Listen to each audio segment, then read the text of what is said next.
So ayan po mga kalods, ito pong babae no ay napakasipag po, napakasipag po. Ayan po mga kalods, siya po ay gumagawa ng kanyang tindahan no. Ayan po.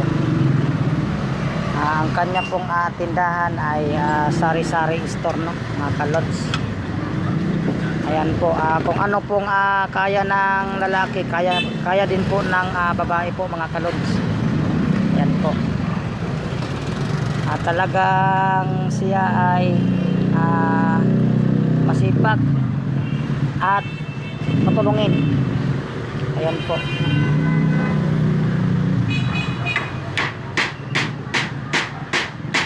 Ginagawa po ang kanyang tindahan po mga kalods. Ayan po ang kanyang mga materialis po mga kalods.